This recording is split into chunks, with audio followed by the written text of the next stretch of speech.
রাখতে ওকে আমার কোরবানি দিতে হবে। সে বলল বাবা আপনার কথা রাখতে আমি কোরবানি হতে রাজি। নিয়ে যান আমাকে।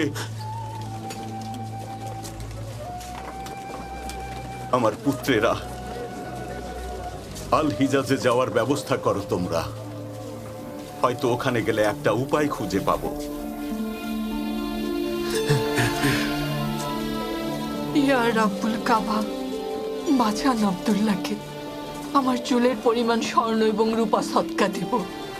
ইয়া রাব্বুল কাবা, বাঁচান আব্দুল্লাহকে। আমি আমার চুলের পরিমাণ স্বর্ণ এবং রূপা সদকা দেব।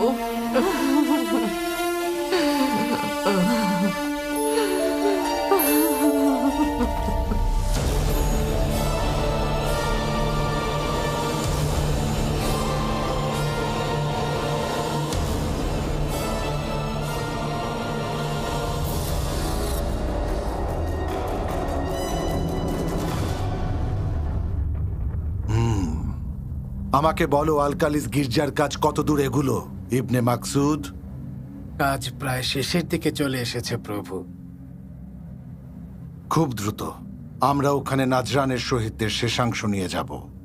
আর এই গির্জা পৃথিবীর বুকে সবচেয়ে সুন্দরতম গির্জা হবে। পুরো দুনিয়া দেখবে আমার পক্ষে কি কি করা সম্ভব। তাহলে কি এই গির্জার নাম নাজরানের শহীদদের নামে হবে, যারা নাওয়াজে পুড়ে গিয়েছিল? অবশ্যই। আরবের সবাইকে নির্দেশ দেব ওখানে তীর্থযাত্রা করতে। কিন্তু আরবের সবাই তো মক্কায় যায়। তারা বলে সাইয়েদেনা ইব্রাহিম কাবা তৈরি করে দিয়ে গেছে। কাবাকেই পবিত্র মনে করে, সেজদা করে, আর ওখানে মূর্তি পূজাও করে। এখন আরবীয়দের বিশ্বাস করানোর সময় এসেছে খ্রিস্টানি পবিত্র ধর্ম। যেমন নাজরানের লোকেরা ঈমান এনেছে। সেই নাজরানে যারা শহীদ হয়েছেন তাদের একজন আমাদের দাদা আল হারিথ। তাড়াতাড়ি কাজ শেষ করো, আমি দেখার জন্য অধীর হয়ে আছি।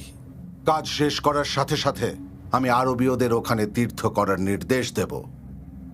কিন্তু প্রভু, আপনি এটা কিভাবে করবেন বলুন তো? আগে কাজটা শেষ হোক, তারপর তোমাদেরকে বলবো।